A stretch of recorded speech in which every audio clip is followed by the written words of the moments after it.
వచ్చింది. అన్నదాతల అకౌంట్లలో రెండో విడత డబ్బులు జమ. 5 ఎకరాలకు పైగా ఉన్న భూమి ఉన్నోళ్లకు మొదలైన సాయం, 7 ఎకరాల వరకు ఉన్న రైతుల అకౌంట్లోకి పడిన పైసలు. రేపటిలోగా అందరికీ అందనున్న రైతు భరోసా. 6.65 లక్షల మంది రైతులకు 2423 కోట్లు నిధులు. ఈ యాసంగిలో మొత్తం 68.99 లక్షల మందికి లబ్ధి. నా అకౌంట్ లో కూడా వచ్చినాయి. అయితే పైసలు పడతలేవు, అట్లా ఇట్లా అవుతుంది, రైతు బంధు కూడా ఇస్తలేరు అట్లా అన్నాడు కదా కాక. రైతు బంధు పడతలేదు గారు బరాబర్ వేసి తీరుతాము.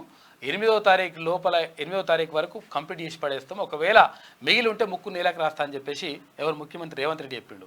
ఒకవేళ నేను మొత్తం కంప్లీట్ చేస్తే నువ్వు ముక్కు నీళ్ళకి రాస్తావా అని చెప్పేసి ఇక్కడ కేసీఆర్ని కూడా మంచిగా అరుచుకున్నాడు. అయితే మళ్ళీ ఇంకొకటి ఏంటంటే అవును ఇంకొక విషయం చెప్పాలి, ఇది ప్రభుత్వం కూడా క్లియర్గా ఆలోచించాలి. ఎందుకంటే చాలామందికి కరెంటు బిల్లులు వస్తున్నాయంట, చాలా చోట్ల కరెంటు బిల్లులు వస్తున్నాయంట. జీరో అంటే 200 యూనిట్ వరకు ఫ్రీ కరెంట్ అని చెప్పింది కదా. అయితే చాలా చోట్ల కొంతవరకు ఫ్రీ కరెంటు కూడా వస్తూ ఉంది, అంటే జీరో బిల్లులు వస్తూ ఉన్నాయి. కానీ కొన్ని చోట్ల మాత్రం కరెంటు బిల్లులు పంపిస్తున్నారంట. ఎట్టి పరిస్థితుల్లో మీరు బిల్లు కట్టాలి, లేకపోతే మీరు కట్ చేస్తామని చెప్పేసి, అంటే కనెక్షన్ కట్ చేస్తామని చెప్తా ఉన్నారంట.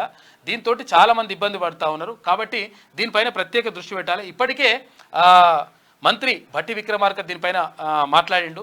ఎట్టి పరిస్థితుల్లో బిల్లు కట్టాల్సిన 200 యూనిట్ల లోపల ఉచిత కరెంట్ ఎవరైతే లబ్ధిదారులు ఉంటారో వాళ్ళు కట్టాల్సిన అవసరం లేదని చెప్పిండు. అయినప్పటికీ బిల్లు కట్టాలని చెప్పేసి చాలామంది అట్లా ఒత్తిడి తెస్తూ ఉన్నారంట. ఈ నేపథ్యంలో చాలామందికి ఇట్లా దెబ్బపడేటువంటి అవకాశం ఉంటుంది. కాబట్టి దీనిపైన ఒక ప్రకటన ఇవ్వాలని చెప్పేసి ప్రజలు చాలా జిల్లాల నుంచి ఫోన్ చేస్తూ ఉన్నారు. తర్వాత చాలా చోట్ల 0% బిల్లులు వస్తూ ఉన్నాయి, అంటే ఉచిత బిల్లులు వస్తూ ఉన్నాయి. కాకపోతే ఏంటంటే కొన్ని చోట్ల ఇట్లా జరుగుతూ ఉందంట. ఈ విషయం పైన ప్రత్యేక దృష్టి పెట్టండి. చాలా మంది మల్లన్న ఎక్కడికి పోయినని కామెంట్ చేస్తా ఉన్నారు. మల్లన్నకు అర్జెంట్ కాల్ వచ్చింది. దీపాదాస్ మున్సి కాంగ్రెస్ వ్యవహారాల ఇన్ఛార్జ్ నుంచి కాల్ రావడంతో ముఖ్యమంత్రి దగ్గరికి ఇందాకటి అన్న రావాల్సింది, నేను వచ్చాను. చూద్దాం, ఒకవేళ మళ్ళా ఉంటే టైం ఉంటే వస్తాడు, చూడాలి.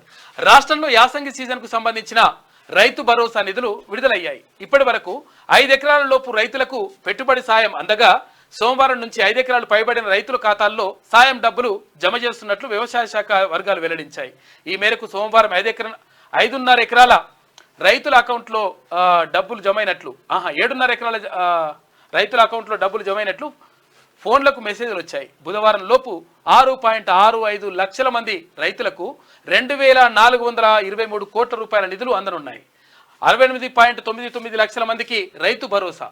ఇక గత వానాకాలం సీజన్ లెక్కల ప్రకారం రాష్ట్రంలో 68.99 లక్షల మంది అన్నదాతలు రైతు బంధు సాయం పొందుతున్నారు. అయితే కాంగ్రెస్ సర్కారు వచ్చాక యాసంగి సీజన్లోనూ అంతే మంది రైతులకు రైతు భరోసా ఇస్తామని పేర్కొంది. రాష్ట్ర వ్యాప్తంగా 1.52 కోట్ల ఎకరాలకు సంబంధించి 7,625 కోట్ల రూపాయలు విడుదల చేయాలని రాష్ట్ర ప్రభుత్వం నిర్ణయించింది.